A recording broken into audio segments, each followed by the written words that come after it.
from the belt to the plate. A swing and a miss, and that's the winner. That's the winner. A World Series winner for the Cardinals. Smith corks one into right down the line. It may go. Go crazy, folks. Go crazy. It's a home run, and the Cardinals have won the game by the score of 3-2 on a home run by the Wizard. Go crazy. Swinging a long one into left field. Adios, goodbye, and maybe that's the winner. A 3-run homer by Clark. And the Cardinals lead by the score of 7-5, and they may go to the World Series on that one, folks. What a team. What a ride. The Cardinals are world champs in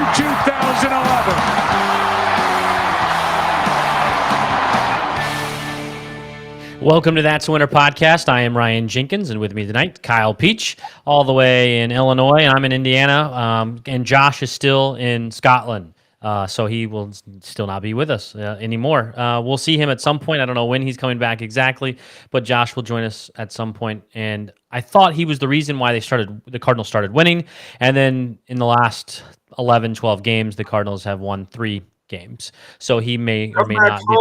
Come back home. Well, yeah, but see, whenever he left, then they won like 8 out of 12 or whatever it was. So, well, Kyle, the title of this one I have is, will the Cardinals be buyers or sellers? So let's just get straight into that. Will the Cardinals be buyers or sellers? What do you think?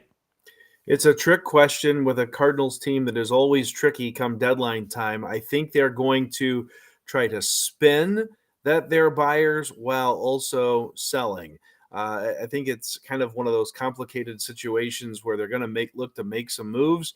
And maybe get rid of what they can consider to be baggage, but also your typical deadline pickup of an old guy that's been around for a long time, that's contract's running out, that maybe we can get a year and hope to re-sign, so that it looks like they're doing something, but in the end, maybe not. I don't know. There's still some time left for this team to put something together, but isn't it interesting? The last time we were together, the one thing that we kind of talked about was, will this be the typical Cardinal team that cannot beat the teams that they're supposed to beat in the heart of the schedule that is the easiest schedule to play, and they didn't get it done, quite frankly. And so, that's kind of been the frustrating part of this team. Still a lot of baseball to go, but man, oh man, the deficit just does not keep getting smaller. It keeps getting bigger.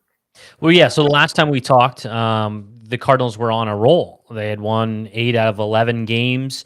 They had gotten the Central lead down to 4.5, and looked to be turning the tide. And they were then supposed to go to Kansas City, Cleveland, and then they were supposed to go to Cincinnati, Cleveland, and then 2 games with Kansas City. And we looked at that as a great possibility. And you said, hold on, there might be some worries here, because that's what the Cardinals do. The Cardinals split in Cincinnati, lost 2 of 3 in Cleveland, and then did not do well in Kansas City, and then after that as well. So you said to heed your excitement, and I did not, and they did exactly as you anticipated that they would, and they have struggled since that road trip has started.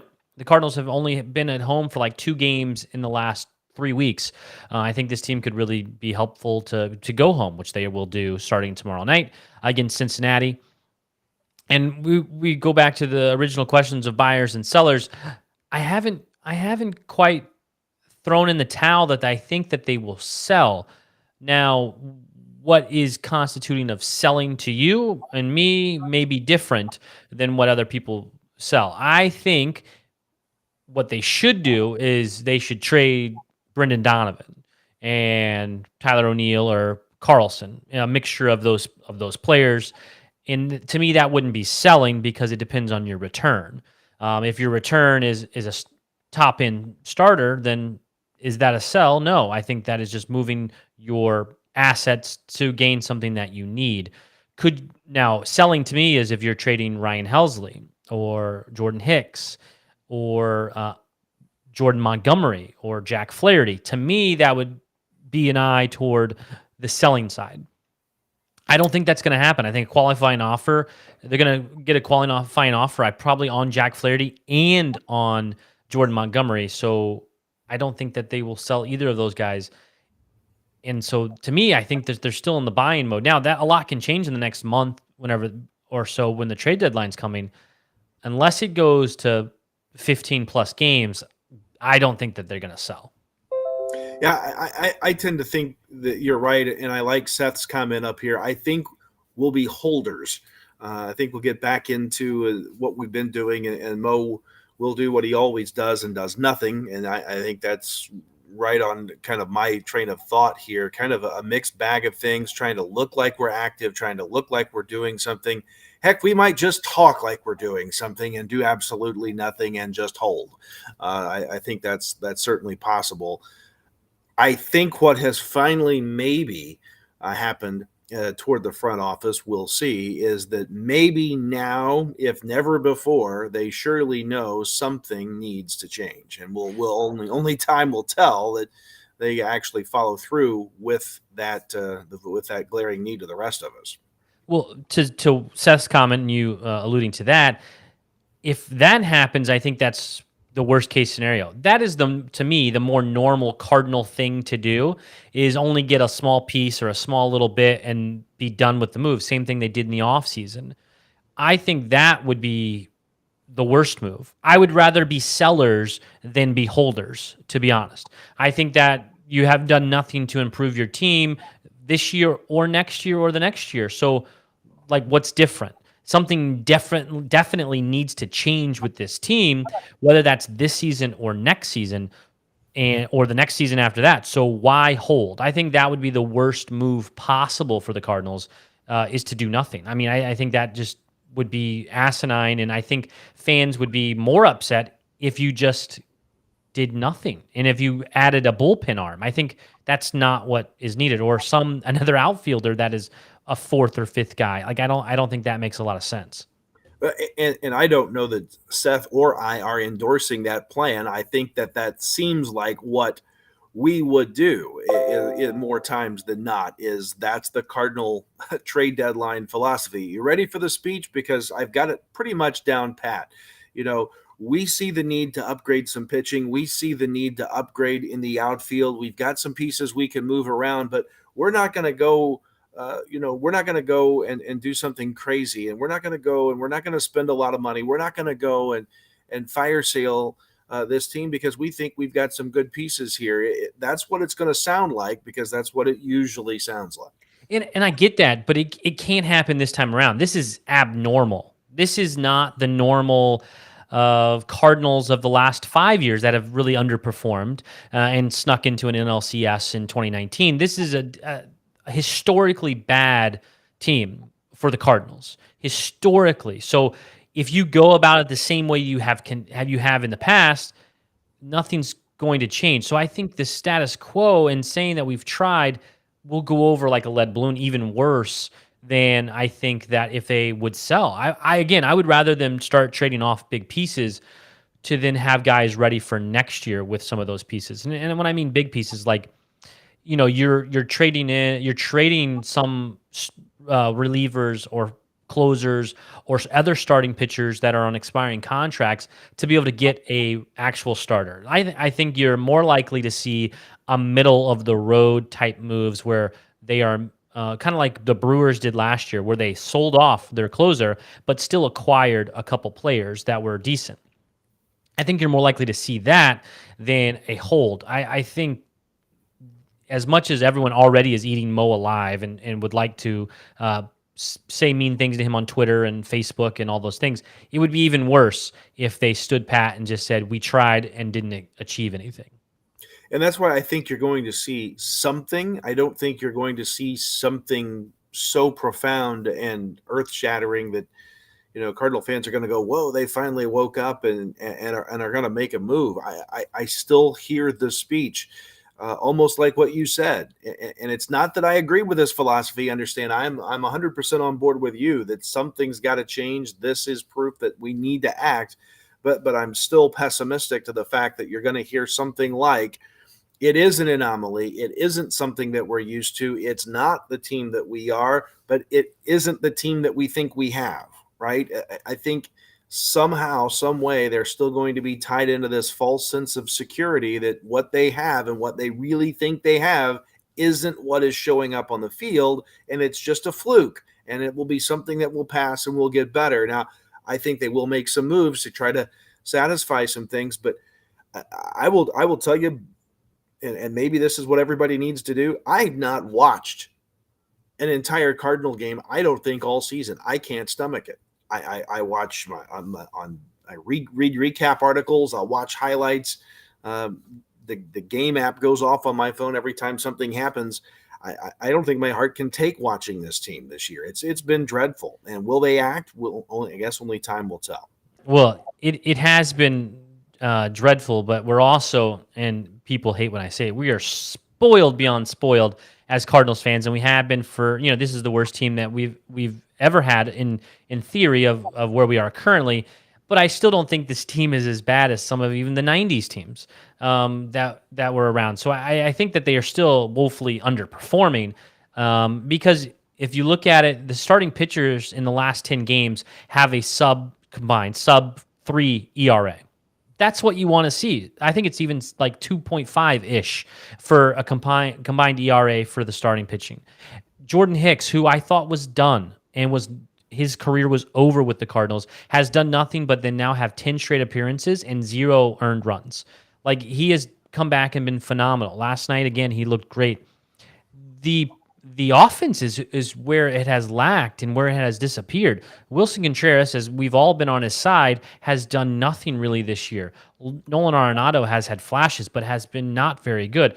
Paul Goldschmidt has done well, but he hasn't been hitting for power like he has or coming in spots. Nolan Gorman, who was on fire, has slowed some, and he's still not being great, but he's not producing like a three-hole hitter like he is being placed in at the moment. He also has also played now in 22 of 24 games. We asked for him to be an everyday player, and he is now an everyday player. But those 4 guys aren't producing the way that they are supposed to produce, and now the Cardinals have scored 3 or less runs in 12 straight games. What does that tell you? It tells you that the offense is not producing. So if this offense actually clicks like it's supposed to, and the pitching stays what it's happening right now, this team is really good. Obviously, that's not happening, so we can't say ifs, ands, or buts. So what's happening, it's just a fact of the matter. What I would do, and people don't like it, but I'm more on selling high. And I said last offseason, I would have traded Brendan Donovan. He was not a highly regarded prospect. You never thought he was going to have this high ceiling. I would have sold him last year in the offseason for as much as you could have gotten because you needed starting pitching. We all knew we needed started pitching in the offseason. I would have sold then. Still, now he does not have a very good year. He is down as well, like most of the offense is. But I would still sell him and package that with a Dylan Carlson or a Tyler O'Neill. And because there are rumors out there that Tyler O'Neill is healthy and that there's conflict happening inside the organization. So I would package some of those pieces together and get what starting pitching you can. And that to me is improving your team, but also Mason Wynn is coming. Mason Wynn is coming, whether that's next year or the next year. I think at some point it'll be next year. Tommy Edman has done nothing but show you that he can play every single position on the field in what he's doing in center field. So if that means that Tommy Edman needs to play some more outfield, then I think Tommy Edman will do that and also play it at Gold Glove caliber. And I think that he is your secret weapon and someone that I could even see them giving an extension to and selling Donovan and saying that Tommy is going to be the guy for the next 4 years. Like, I don't think he's going to get, I heard on 101 ESPN today, they were talking about an extension for Tommy in the same as Chris Taylor in the Dodgers as that utility guy. He signed like a 4-year, $60 million. I don't think that is even where you would even have to be close to for Tommy to be re-signed. I think you're talking about maybe a Colton Wong type contract that he got, like a 4 years, $40 million, or even less than that But Tommy has also proven that he's worth it, and his WAR is one of the best every single year, the last 2-3 years, because of the defense that he plays, and then what he also brings on the offensive side. A couple of things that you mentioned to hit on there. Speaking of hitting, looking at some offensive statistics that, I know how far we've fallen here in the last 12 games or whatever that number was that you quoted. But, you praise the pitching to a certain extent. Everything's not been great. But, here are some things that kind of I didn't expect to see today. The Cardinals are second in the division in runs scored per game. Cincinnati at 4.68, the Cardinals at 4.6, Pittsburgh at 4.36, and the Brewers are next to last in the National League at 4.11 runs per game, only ahead of the Marlins.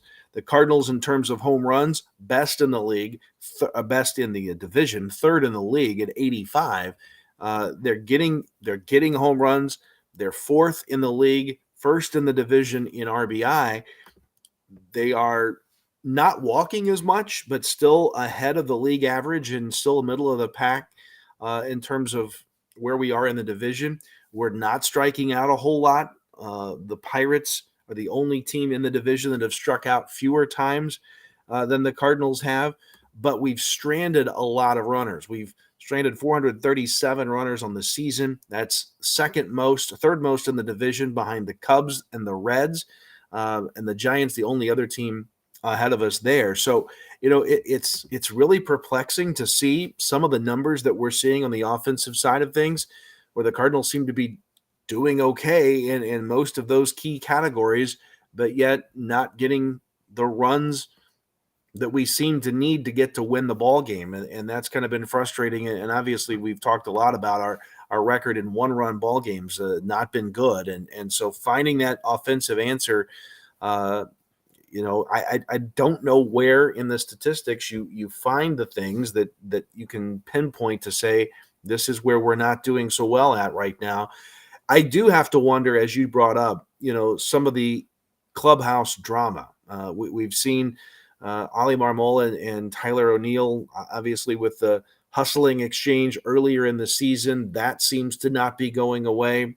How they treated Wilson Contreras, where they benched him as the starting catcher, and then days later he's back.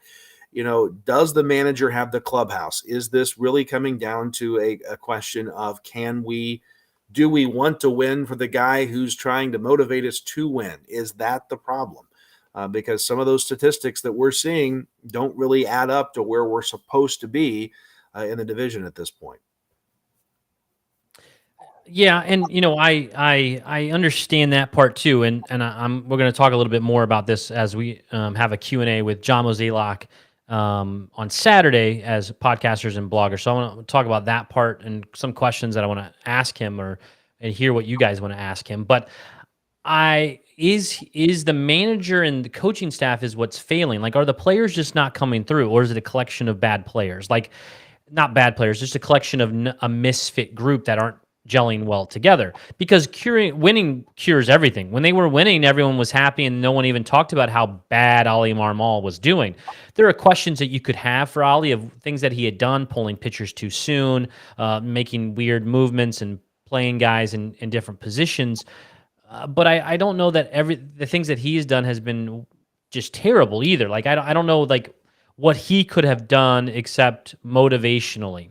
But when I think about that, I also think, okay, why did Matt Holliday back out? Why did Jeff Albert want out? Why did Maddox want out? Like, why did all these guys all of a sudden, year two, didn't want to be on Marmel's staff? Skip Schumacher got a better job, so that one makes sense. But, like, what happened there? Is there an Oli Marmol problem that we aren't privy to? Or is it actually just these guys aren't hitting well with runners in scoring position? Because if you look back on the 2011 team, that's what they did really, really well.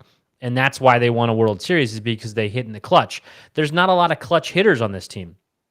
The clutch guy is Nolan Gorman, and that's about it. And we've seen some flashes of it, but Nolan Arenado historically hasn't really been a clutch hitter in his career, if you look at the statistics of clutch and what meaningful at-bats. Same with Paul Goldschmidt. Like, they have clutch moments, but they don't always come through in those clutch times. So did a collection of players that are good players and even some great players, but not a bunch of great leaders and great team, that could be more of the issue. And that then leans to me of questioning John Mozeliak of what actually happened of putting this team together. Yeah, I think those are all fair questions at this point as everybody continues to try to search for what's wrong. You bring up hitting with runners in scoring position. I can tell you that we have left the fourth most runners on base of any team in the National League. Only the Cubs, Giants, Reds are ahead of us in that department. So we're not getting those key clutch hits that we've seen certainly in years past. But what is the problem? And I don't know that we have a real clear sense of what that problem is, at least on the fan side of things. Yeah, we've got a bunch of comments and people flowing in from YouTube and Facebook and Twitter live stream. So be able to check us out on Twitter at That's a Winner Pod. Facebook is at That's a Winner Pod, and I think YouTube might be at That's a Winner Podcast. But join us there. We have a lot of comments coming in from all those places. Let's just poke around and see if anything. Vaughn is kind of saying the same thing as us. Good player stats. So when a team does not gel, is that not as a manager or management issues? Like, yeah, I'm not sure. Is that what it is? Is that why they're not hitting? Is because they don't like the manager? To me, that doesn't add up. Like with the issue with Tyler O'Neill and Ollie Marmol, like Tyler O'Neill wants a big contract, so he's not going to play because he doesn't like Ollie. Doesn't add up. He's just hurting himself. Or guys not coming through, they just look, I don't know, they look lost. They've just looked lost on the field. Like even after they won last night, it looked like it was more of a funeral than excitement that they broke a 5-game losing streak. Well, yeah, I'm sad that they're not losing anymore. I guess I don't know. They don't know how to act. I mean, that's the other thing is we just don't know how to respond to where we're at because it's been so historic. Sarah Small points out, been a Card fan since I was 5. I'm almost 40. I love my team. I love the team too. We love the team. It's just frustrating right now to see where they're at. I hope that they're frustrated too. It's just a matter of trying to figure this out. We're playing a more balanced schedule. We're seeing maybe more different pitchers than what we've seen in a year because of the shift in schedule, but so is everybody else. So, where is the issue? We have new hitting coaches, new pitching coaches. There's a lot of changing parts in the coaching staff this year. Is that a part of the problem?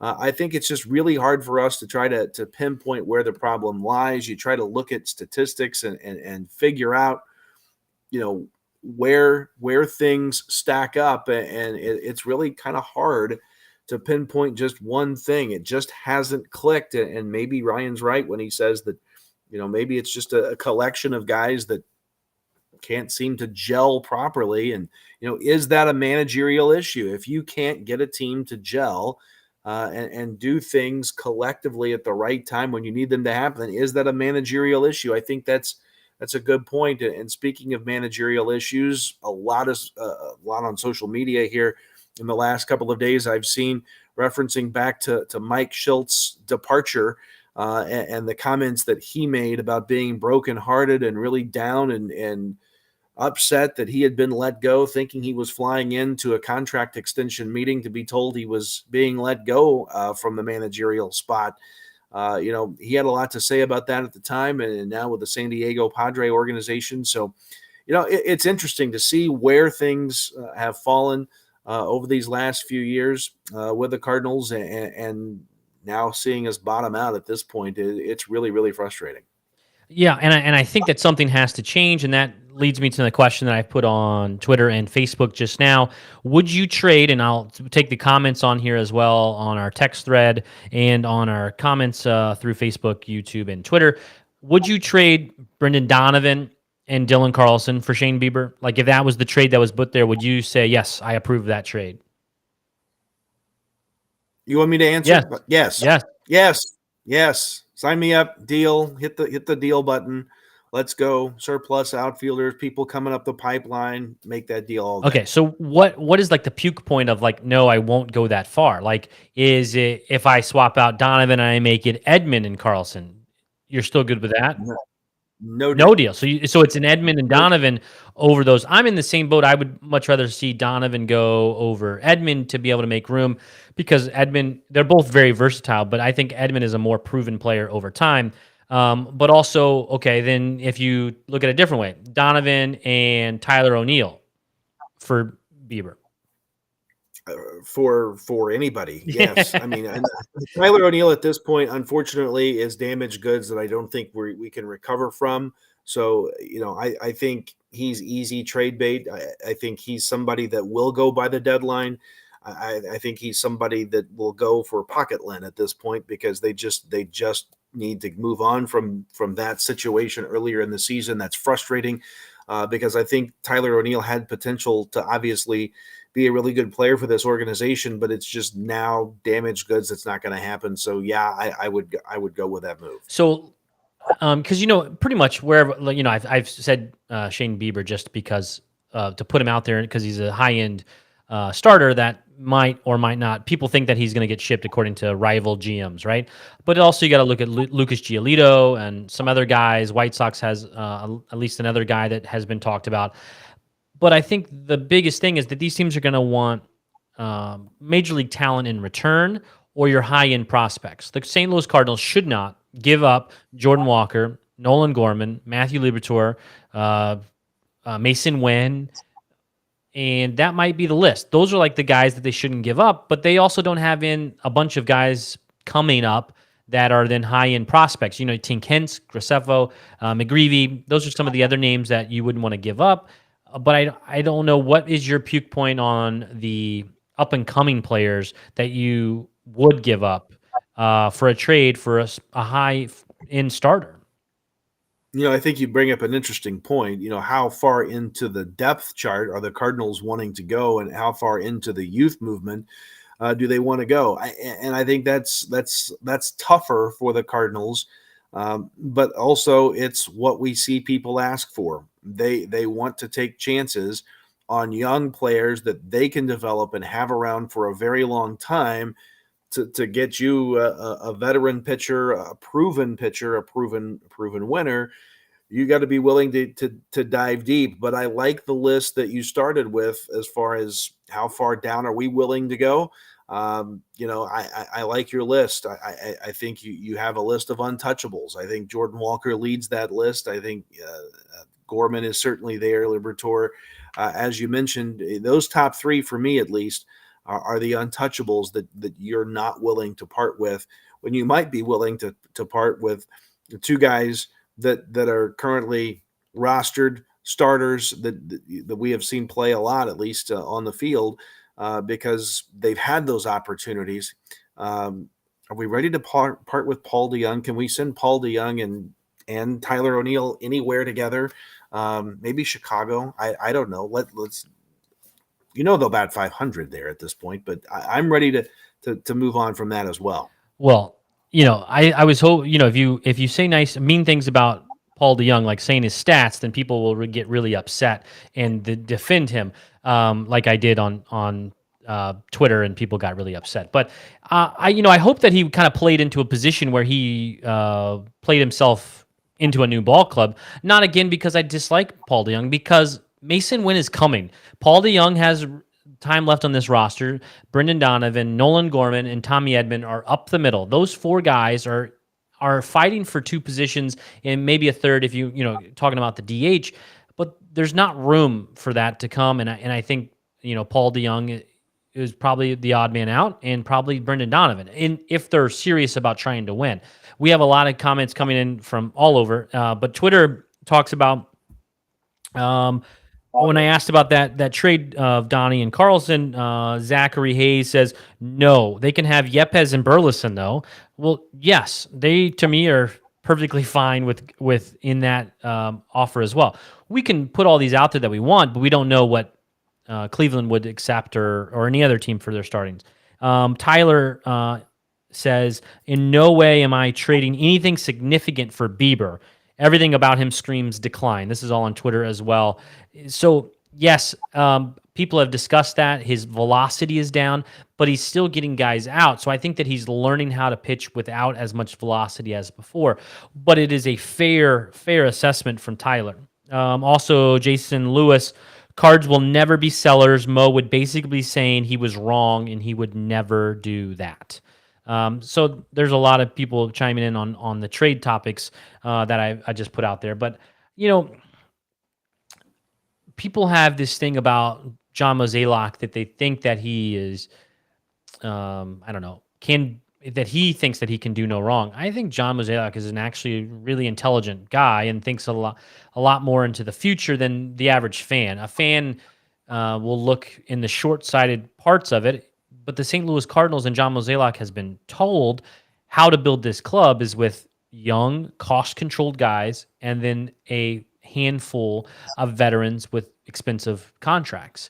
And so he knows he can't get rid of the farm like last year when we had the Soto conversation because we need to replenish it. Because if you think about that conversation last year, this team is not any better with Juan Soto on it right now because you were going to give up Gorman and Carlson and Jordan Walker and who else they mentioned. This team is not any better right now with Juan Soto. So that, even though every fan or most fans were clamoring for him to make that happen, I think that he did the right thing by not doing that, but also he's thinking for years to come, not just for how this mediocrity of a team can somehow get it back on track like I want him to do right now, tomorrow. Well, you brought up Walker, and that was another thing I was going to ask you for your thoughts about. A little bit was made since I think our last episode that they talked about the fact that Jordan Walker was sent down to adjust his hitting, and he just kind of was abandoning that new hitting approach and going back to what he knew. Is that another example of us mishandling something this season? I mean, how many of those have we seen? Well, I think we did touch on that last time. I just think that there is, I think we talked about this, but I think that there's a difference as you as a teacher and a leader, and me as a business owner and a boss. Everyone has to be taught and talked to in different ways. If you talk to one person one way, they will not respond, and if you yell at one person, it will work, right? There's different ways for every single person that you come across, and a manager and a general manager, a player, baseball operations, like they have to know who that is and how Jordan Walker would react. And Ollie Marmol should know that from talking to the other coaches and talking to the minor league coaches and the guys that have dealt with Jordan Walker if he doesn't know him well enough to know what he needs to be coached. And even though, and some people may tell you how they want to be coached or how they want to be led, but they may actually not know. And as good leaders, you need to be able to figure that out. So did they do it wrong? I think that they probably did, but it may have been just he was led astray and led a wrong way by not being told the right things. And I think that's what's important is Jordan Walker was told he needs to fix his swing, and then it got worse. And so instead of you need to fix your swing, let's just adjust this and this. Let's work on these things. You're not going down. We're not sending you down, but I would like for you to get your foot down a little sooner. Like things like that in BP, and then it will translate to games. I think that it could have been handled much differently, and then it just set him back for a lot longer than it should have because it was not handled great. And could he be sent down again this year? I think it's possible too. Not that he should, but because what's going to happen this year? What player is going to be available? If they don't make any moves like we talked about, and Tyler O'Neill comes back, and Dylan Carlson comes back, and Newt Barr is back, then what? Then you have this plethora of players again, and no one's been moved and nothing's changed. Then where does Jordan Walker go? You need him to bat every single day somewhere, whether that's here in the majors or whether that's down in AAA. Good points all the way around there as far as, availability and players. And we do have, and that's the one thing I think that us as fans, myself included, need to process a little bit is where's our log jam? How many people you can only put down the field. And so at some point you have a plethora of different people in different positions, and who do you want to move to try to get better in the positions that you need to get better at? And you got to take advantage of the opportunities that log jam creates for you, and hope to goodness you pick the right one. Yes. So other people on Twitter, they're showing the Savant page, if you know anything about the Savant stuff, and it shows like what Bieber's previous was versus now. So it gives a blue to red coating of everything. I'm sorry, that doesn't make a lot of sense if you don't know what I'm talking about. But if you know exactly what I'm talking about. But anyways, and one guy let's see. I'm trying to find it real quickly. He just said no way, pretty much because of how bad his Baseball Savant page looks.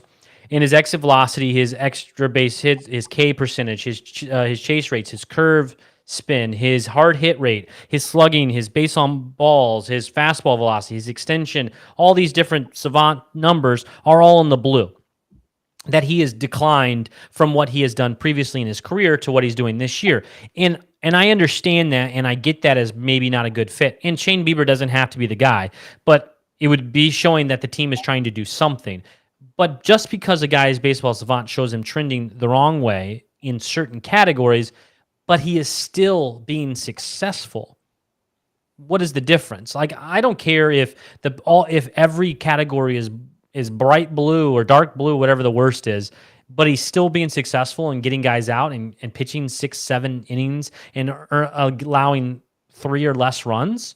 He's an improvement on what the Cardinals have, and you have a plethora of guys to ship out. Like, to me, a decline in some of his stuff doesn't mean a decline in his ability to get guys out. He's in his 28-year-old season too. And you talk about decline. Yeah, some of the stats could be declining, but he's still got a lot of life, you would think, left in his ability to pitch. And you're also talking about two-time All-Star, an MVP candidate, a Cy Young Award winner. You're talking about a guy who's done a lot and is just 1 year removed from a Gold Glove. So I don't know. And you got to also think, you're not talking about necessarily, well, it would be nice to find your new ace. You're also talking about finding somebody that is better than your worst, right? Find just somebody that's better than your worst at this point. If you're the Cardinals, is Shane Bieber better than our worst starter? Yes. So go get that guy. You don't give the house away to get him necessarily, but there is some value there, declining velocity or not, at least in my opinion. Absolutely. So we'll switch gears a little bit. Seth asks about the Podcaster Day and the Blogger Day. So on Saturday is Podcaster Blogger Day in St. Louis. They invite all the people that put out content that help, really bring the brand more awareness, right? All I'm doing right now is for free, giving the Cardinals publicity. And so because we do that, then they offer us to come and have a Q&A with John Mozeliak. They put us in a suite. They give us free food and free booze, and they say nice things to us. John Mozeliak has always been available for this Q&A. He always shows up. He always takes questions. They're not staged questions. There are guys in there that are from bloggers from all over the place and podcasts, and they ask questions, whatever they want. So that is on Saturday, and we will be there. I will be there, and having the opportunity to talk with Mo and his thoughts on this team. I talked with C70 on Twitter last night. He said, I asked the question, will John Mozeliak not show up? Like, he has to cancel, right? He has to somehow get out of this, right? Like, there's no way he doesn't. And he said there's no way that John Mozeliak does not show up. He has never ducked questions. He always answers questions. So, I mean, I'll start with that first, Kyle. Do you think there's any way that John Mozeliak doesn't show up for this event?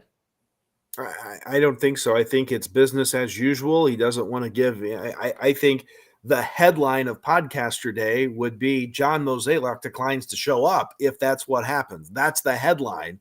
And then you start to see things unraveling from we're not even going to do the things that we normally do because things are so bad headlines. And I don't think that's the case. I think he's going to put a positive spin on everything. He's going to tell you that things aren't where they have been expected to be. They've underproduced. We've got to hit better. We've got to pitch better. We've got to find more consistency.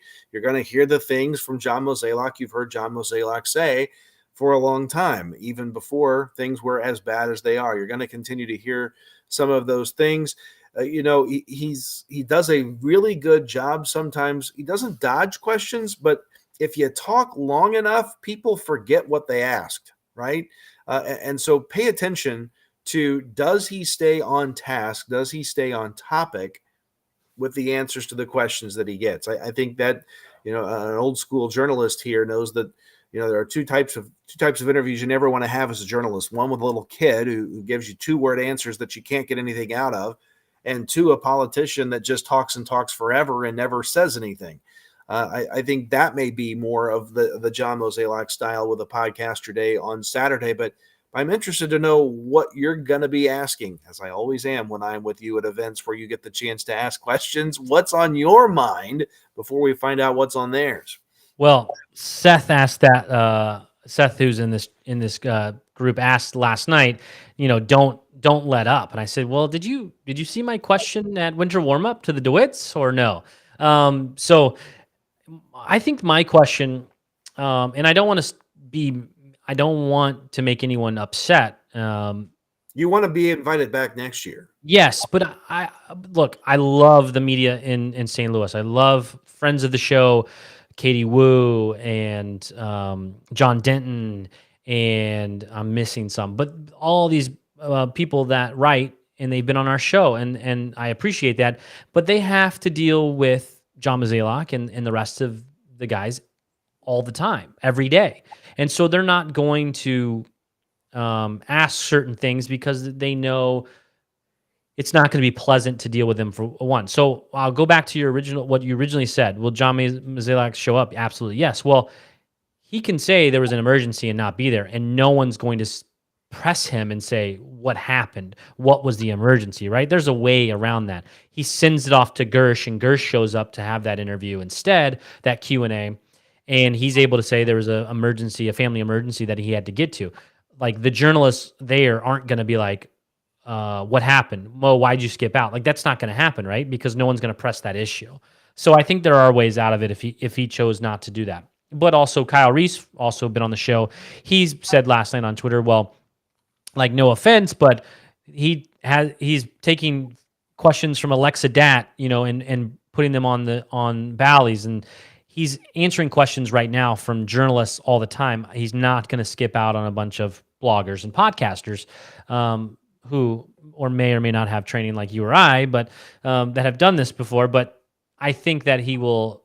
All I said is I would not be shocked if he didn't show up. Like, if he passed the buck at some point, I would not be completely shocked. But I will say this. My thought of the question that I would like to ask, and Kyle Reese said, don't, I hope no one says anything crazy that pisses him off and he wants to leave. But my question I think that I want to ask will go something like this. In your opinion, as this season has been not what anyone expected, did the front office fail? Are the players currently failing, or are the coaching staff currently failing? Like, what is your opinion? And I think that is just a straightforward question of where was the error? Because everyone knew that in the offseason we needed pitching. The team that was assembled is the front office. So was it their failure, or are the players just not are producing the way that they should right now? Or, like we talked about earlier in this show, is the coaching staff not having a good relationship? So that's kind of like where I wanted to go. Your thoughts initially? Would you duck and cover? I don't think I would duck and cover because I think he's prepared for that question. I think he's ready. Here comes the John Mozeliak diplomatic answer to that question. To a certain extent, we've all failed. Yes, that's my biggest risk on the whole thing is he passes the buck on all of them and answers none of them, and I get that. Yeah, I think that is where I think that day is headed. I think John Mozeliak doesn't miss the day for anything at this point.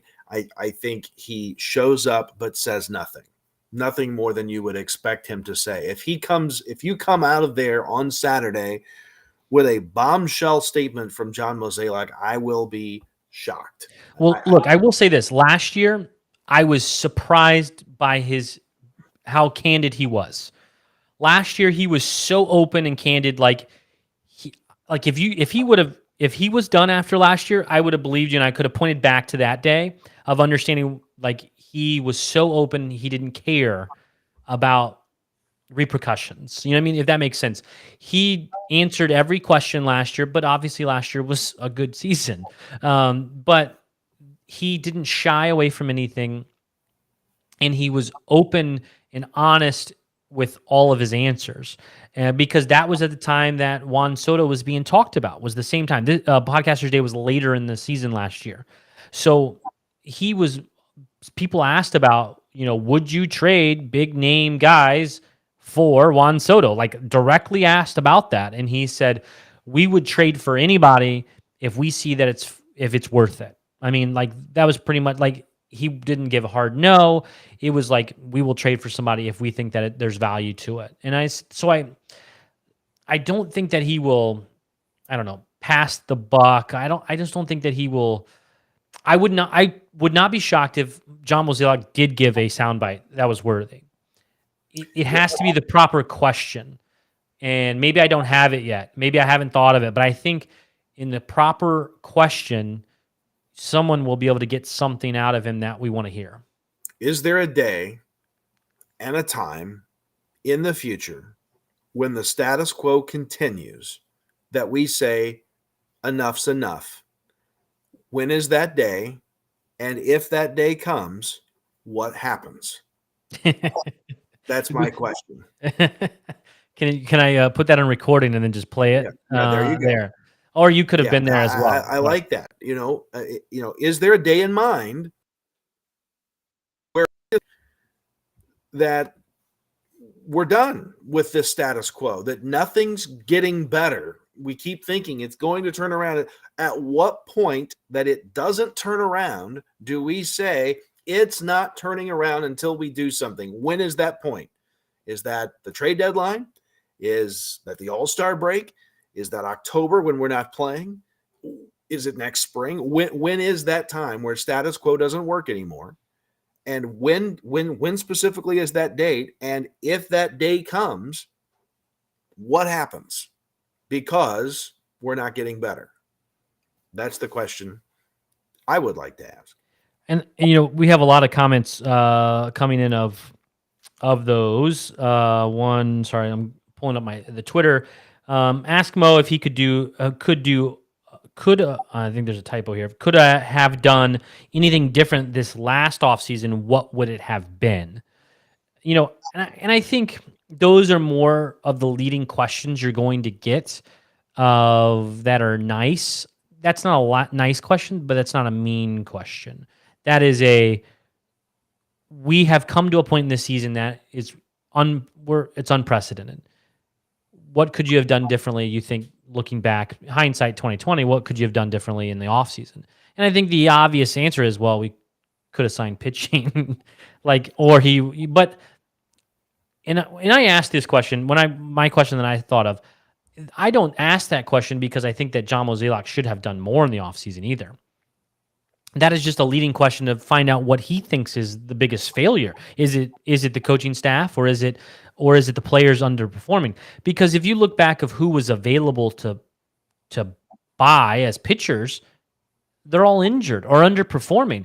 So then we'd just be talking about another Matz type signing, or worse, because of how expensive would it be, that now Jacob deGrom has a Tommy John surgery. Like, if you spent $40 million on a guy, now he has Tommy John surgery, how much would Mo be getting blown up about that?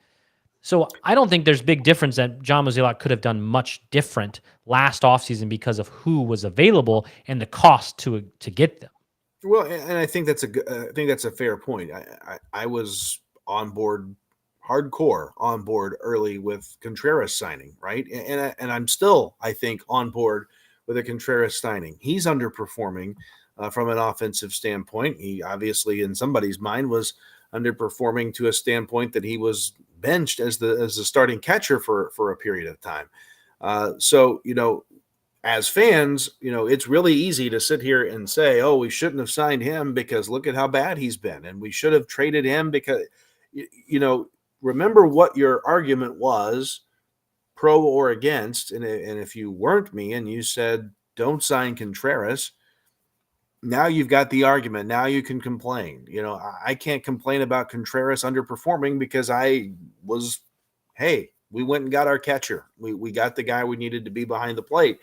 I still hopefully am hoping that turns out to be the case. But, that's a very good point, and I'll say this, as much as we may like or don't like John Mozeliak as our general manager, the guy is not going out there to try to suck. He's not going out there to say, I want to go sign or not sign. I want to go make the worst move possible. Nobody's doing that. He obviously, at some point, his ability to retain his job rests on the shoulders of his ability to perform. So, there's that too, something to try to keep things in perspective. But boy, has it been bad here this season. And hopefully we're going to find a way to turn it around. But it'll be interesting to hear what the GM, I keep saying GM, he's not the GM, what the president of baseball ops has to say on Saturday. And, before this 10-game stretch, I even told someone I'd bet them $1,000 that the Cardinals still win the Central Division. I am not that confident today as I was 10 days ago, because this 10-game stretch should have been when they closed ground and stayed within 4 games, even got it to within a couple games, and they have underperformed like they have the rest of the season, except that 15-game stretch or so. So, I think that John Mozeliak is probably baffled himself of what has gone wrong. I do not think that John Mozeliak will be fired. I do not think that John Mozeliak will leave this team. He's on a 2-year contract. And at that point, I think that he might decide he's ready to walk away on his own terms in 2 years. But I do not think that any changes with Mozeliak will happen. But then I also say the same thing because I think the issue with this team is roster construction. So who is that to blame? Is John Mozeliak or the DeWitts for telling him what they want to be done with the money that is available? I saw someone post on Twitter that this is a cheap team and you get cheap results. This is not a cheap team. This team is middle or upper half of baseball in cost. So they should be performing and much better based on the cost that you're spending. This team is not cheap. They do have some cheap players, cost-controlled players that you're using that have actually overachieved in my eyes, like Nolan Gorman and even Brendan Donovan. And then you have other guys that have paid a lot of money that are underperforming, like Matz and Contreras and Nolan Arenado. If those guys perform the way that they're supposed to perform and what do as they have in their previous career, in the rest of their career, then the Cardinals will still make a run. And they're like 8 games out right now. The season is still not over. So I hope the Cardinals feel the urgency. I hope John Mozeliak feels the urgency, but I also hope that they aren't sitting on their hands and saying we tried when it comes to the deadline in the next month and a half from now. I don't know if you saw the article where The Athletic had an exclusive interview with Mozeliak. I think this is some of the information that you may hear from him on Saturday. They asked him point blank, what happened in the first 60 games that led the Cardinals down this road. And, he said that there's not one thing that sticks out. When things are going bad, he says pressure comes internally. He says that he thinks everybody's involved on a daily basis. They're really struggling to find the path forward because they've certainly had bad weeks or a bad month, but to be where they are now is not something that they've really experienced in a long time. He says they're looking for the right tools to get themselves back, but haven't chosen what that is yet. Got to keep trying to remember that, there's 100 or so games to go. It's early June, so you can still get it figured out. But here comes the line. Ready for it? We still believe in this roster, still believe in our staff, and feel there are better days ahead. But at least he says, I'm not going to sit here and tell you that we've got this thing figured out. So that's from the interview with Mozeliak and The Athletic here earlier this week. I don't know what that tells you, but there you go. Sorry, I was in the middle of sneezing and trying to hold it back. Another sneeze. I was reading. I couldn't see you sneezing. So yes, well, that's good. That's why I made myself small there. But then I had another one ready to go.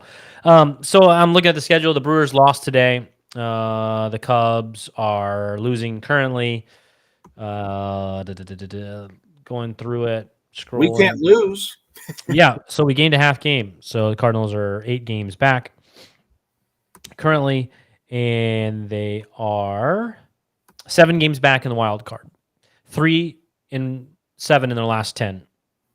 Okay, and when we went on that road trip, they were 8 of the last 10. And that's where the difference has been the offense. And that's where the struggles have been as of late. And this offense is way better than they're performing right now. And that's where I think the hope still lies is in the offense, because they should be producing literally 7+ runs a game. And in the last 12 games, they've scored 3 and under every single game except one time. And they scored 5 runs. They were up 5-0 and then lost that game. So in the last 13 games, they've scored that, and they've still won 3 or 4 games in that amount of time, and only scoring 3 or less runs. I want to look at the schedule over the next couple days and see what you think is going to happen. So we have the Reds, who are one of the hottest teams in baseball. 2 walk-offs in a row against the Dodgers. I don't know if they lost today to the Dodgers. 6-0 they lost. They were one of the hottest teams. They lost today. But they have excitement. They have one of the best young players in the league, that I feel like that we should be experienced with Jordan Walker and the excitement, and everyone's so tight butt cheeks because that the Cardinals are not playing well. So then we have Lively in Montgomery goes Friday, Abbott and Michaelis go Saturday, and Green and Wainwright on Sunday. After that, then the Giants come to town for 3 games, and then another off day next Thursday. So might see us again next Thursday together and having another conversation. So let's just talk about those next 6 games. The next 6 games, as we just said, 3 against Reds, 3 against Giants. What happens in those 3? Your prediction. Well, the good news is the Reds are at home, and historically we do pretty decent with the Reds at home, at least from my recollection. But this is a different Reds team, and we'll see. It's a different Cardinals team as well. You got to start getting to a point. I used to say you got to sweep the Reds, right? Let's say this: you've got to get to the point where, at the very minimum, you've got to start winning series, right? So it becomes a successful 6 games for me if the Cardinals win those 2 series. If they can come away with series wins, we'll take that. A sweep of 1 of 2 of those series would certainly feel a whole lot better. Well, and I would agree with you that a 4-2 is what should be expected and hope for more. What will really happen is, I don't know. I don't know what will really happen. Can we win 4 out of 6? I don't know anymore about that. A weekish ago, when they were going back and forth and winning 1 game, losing 1 game, winning 1 game, losing 1 game, I would have said yes, they can win 4 of 6 at home against the Reds and the Giants. And then they've lost 5 straight after that, and then thrown everything back for a loop of I don't know what this team is. I think the offense will show up this weekend. Again, the matchups aren't anything crazy. Green for the Reds is a flamethrower, so we'll get to see some of that. But I think they take 2 of 3 from the Reds. So I'll say they'll take 2 of 3 from the Reds. But the Reds are playing very, very well right now, and they have a lot of excitement around them. And they're not a good team either by any means, but they have guys coming and they have excitement and they're happy and they're playing well in the clubhouse and they're liking each other. Like That's a big part of it too, that the Cardinals seemingly don't have right now. But the Cardinals get to come home. And again, they haven't been home except for 2 games in the last 3 weeks, 2.5 weeks, something like that. They played 2 home games. So I think that's going to be important as well. I think tomorrow will set the tone for Friday, to set the tone and to see what we're going to have for the weekend. I think that Michaelis has been awesome and Flaherty has been awesome, and you expect those 2 guys to pitch well. And then I think that Montgomery has not won with the backing of the Cardinals in the last, I think he's 0 for his last 10 starts with the Cardinals winning. But I think he still has pitched fairly decent. And so I think that at home, we should be able to have the fans have some excitement that can give them a little boost. And so I'll say it. They'll win 4 out of 6 in the home state. I've talked myself into it. I like the confidence. I hope that's that's what we've at least got to do. I think you feel. And by the way, at 4-2, you're 1 game above 500, 3-3 versus 4-2. We're not asking for a lot here from a team that's got a big hole to dig out of. So I think anything better than that would be better, but that's minimum standard at this point for these next 6 games. I keep going back to this interview that was done by The Athletic, exclusive interview with John Mozeliak. There's a lot of good stuff here from that article, so make sure you check that out. Is it a Katie Woo? It is a Katie Woo. Yeah. So, friend of the show, Katie Woo, a phenomenal job. We are subscribers of The Athletic just because of Katie. So she does awesome work, and she was able to do that story, and I've read bits and pieces of it, like you've taken excerpts of. So definitely give Katie a follow and on Twitter and read that story as well. Yeah, check it. Lots of good stuff there, and a lot of questions that we've even talked about. She brought up, and he's addressing there. Things like, will they be sellers? And there's no clear-cut answer from him on that yet, by the way. It's kind of a wait-and-see type answer. So a lot of good stuff to check out there from Katie on The Athletic. All right, well, That's a Winner podcast is brought to you by Jersey Flock, Lids.com, Breaking Tea, and Hide It Mounts. I got Hide It Mounts you can see over one of my shoulders there, holding a nice little baseball bat, and I have a bunch of more baseball bats on the other side of the wall that are up there by Hide It Mounts. All of our links are available on our link tree on Twitter, Facebook, YouTube, and anywhere else. You click on those, and we get a little piece of that to help run in this podcast. On Saturday is Podcasters Bloggers Day. I will attempt to stream that event. I think last time they said do not have video, so I will not if they don't want us to. If they let us, I'll try and stream it and have the conversation. I think people are really out to try and get Mo in a gotcha moment, and I don't think that's going to happen. I think Mo will have really good answers to his questions, and like Kyle has said, like, Mo wants to win. The Cardinals want to win. I want the Cardinals to win. The DeWitts want to win. It's that, but they want to do it in a cost control way. And sometimes when I say that, people don't like that. But that's just the fact of the matter is, it's a business, and the Cardinals are number 2 in attendance this season so far. Only team that's beaten them is the Dodgers, which where it usually ends up because the Dodger Stadium is so big compared to St. Louis. And that is tickets sold. Yes, people will say, and yes, that is tickets sold. It's not people actually in the seats. But that's not going to change this year. Tickets sold are tickets sold. Most of the Cardinals are going to be season ticket holders anyways. So that's not going to change this year. So if you think that all of a sudden it's going to decline, it's not happening in 2023. It would have to happen in 2024. But I'm sure there's a wait list of people whenever they hear that there's tickets available, then they're going to jump on those tickets, and ticket sales will still not decline. The St. Louis Cardinals is a machine of an organization that will continue to bring in fans from all over the place. I am driving 4 hours myself on Saturday to go watch them play, and this will be my son, who is 2.5 years old, 11th game that he's seen the St. Louis Cardinals play. That is the type of people that travel. We have followers on Twitter. One of our favorites, in Karen, who has gone all over. She was in Texas for all 3 games in Texas. They talked about in Texas that series, it was 30% Cardinals fans the entire time. I don't think that people realize that the fans they may be upset and they may boo a little bit this year. I've never seen that in person. So maybe it'll be my first time on Saturday when I actually see the Cardinals get booed. I'm not sure. But this machine will continue whether you show up or not. And so I look forward to being in St. Louis, talking with John Mozeliak and having those questions. And maybe I'll come up with a different one by then. But I'll keep on stirring. But also tweet me and message and whatever you want and text line. You can text that as well. For different questions that you want, because I'm looking for the right one to get an answer that I want to hear out of John Mozeliak.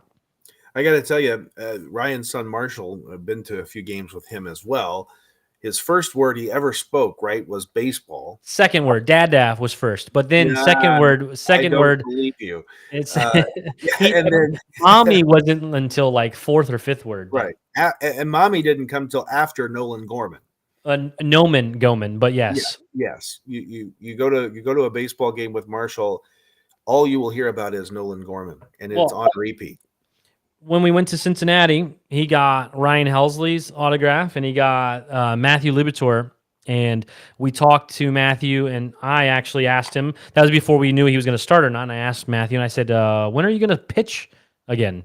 And he goes, I think on Friday. That night, then they announced that Liberatore would be the starter in That's Cleveland. a Winter Podcast exclusive. Yeah, and we talked, and Matthew Liberatore and Nolan Gorman were best friends. We talked about that, and Ryan Helsley. Okay, quick brief story. Ryan Helsley is obviously the closer of the Cardinals. He's a pitcher. So when Marshall, my son, 2.5 years old, sees Ryan Helsley, he asks every time someone's at bat or every time someone's pitching, he says, "Who's batting, Daddy?" or "Who's pitching, Daddy?" And so I say Ryan Helsley's pitching.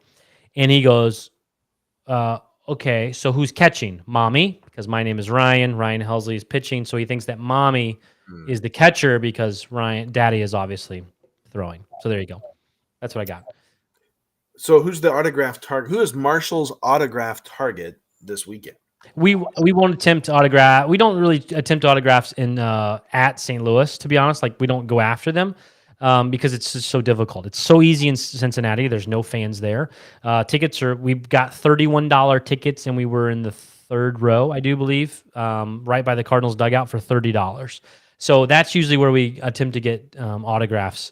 So I don't think that he will, I'll bring a ball or two just in case, but I don't think there's any great targets going.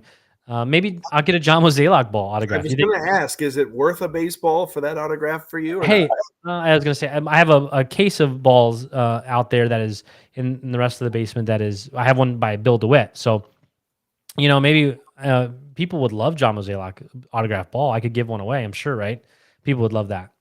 Hey, while we're on random stuff, I got to give a couple shout outs. Ready for this? Yeah. So first of all, shout out to my Wabash Valley College Warrior baseball team. Finished second in the country in the Junior College World Series last week. At one point, ranked as high as number 1 for a week. They ended up ranked third, lost to the number 1 ranked team in the final. But hats off and a tip of the cap to Aaron Biddle and the Wabash Valley College Warriors, who have had a few former Cardinals along the way, hoping for more. We're a great team and fun to watch. So hats off to them for their performance out in Grand Junction. And how about the story? Go ahead. Then they produce major league players. I mean, junior college baseball, as we all know, baseball is difficult to make it to the majors in any facet. And so JUCO is one of the ways that players get there. And Wabash Valley has produced major league guys and guys that have done very well in Cardinals uniforms, like Keith Butler for a couple seasons as well. But all they do is produce winners there, and with their best finish ever this year. So exciting. Yeah, exciting stuff, by the way, in case you need a Wabash Valley reference. The Cinderella story there for a while on the mound for the Washington Nationals. Aaron Barrett is a former Wabash Valley Warrior. So there you go. Also, a quick shout out to a Missouri Valley Conference team at Indiana State who is playing like gangbusters in the NCAA baseball playoffs now. So they were supposed to host. I don't know if everybody's heard this story, but Indiana State, based in Terre Haute, was supposed to host the next round of the tournament, but because they're hosting the Special Olympics for the state of Indiana at Indiana State declined to host, and now they're playing at TCU. That story caught wildfire, and the folks at TCU sent over $30,000 in donations to the Indiana Special Olympics, which has been kind of a cool story to tell. But congratulations and good luck to the trees, the sycamores of Indiana State, as they continue the quest toward baseball supremacy. Yes, I saw that story as well, which was really cool. I just thought it was weird. Maybe they could have just hosted somewhere else in the state of Indiana. Well, why did it have to be at? Obviously they were the host team, so why not be somewhere else at a university nearby so those fans can support the team that should be hosting? You know what I mean? Like that's what I don't know. Yeah. You could go to IU, or you could go to I don't know somewhere in Illinois on that side, or even Indianapolis. I don't know, somewhere to get those local fans for the team that should be hosting. But the Special Olympics obviously was really cool of TCU and the Horned Frogs. Who played for the Horned Frogs? Am I going to say Matt Carpenter? That's right. Yeah, good job. Yeah. Yeah. I don't know where you pulled that from. That's absolutely I correct. had to make sure I was right. All right. Well, all right. I don't have nothing else. I'll shout out to no one or nothing.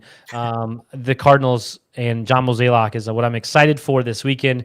To take my son to another game and have more memories. That's what I'm excited for the weekend, and see what happens and watch the Cardinals get back on track and watch Miles Michaelis throw a no-hitter. Sure, let's do that. 4-2. Let's make that happen. I mean, or 6-0 is fine as well. Again, That's the Winter Podcast is brought to you by JerseyFlockLids.com, Breaking Tea, and Hide It Out. Check out all of our links on our link tree on all the options. I am Ryan Jenkins. That's Kyle Peach. Thanks for always checking us out and commenting all in the way. That's a Winter Podcast. Sutter from the belt to the plate. A swing and a miss, and that's the winner. That's the winner. A World Series winner for the Cardinals. Smith corks one into right down the line. It may go. Go crazy, folks. Go crazy. It's a home run, and the Cardinals have won the game by the score of 3-2 on a home run by the Wizard. Go crazy. Swinging a long one into left field. Adios, goodbye, and maybe that's the winner. A 3-run homer by Clark, and the Cardinals lead by the score of 7-5, and they may go to the World Series on that one, folks. What a team. What a ride. The Cardinals are world champs in 2011.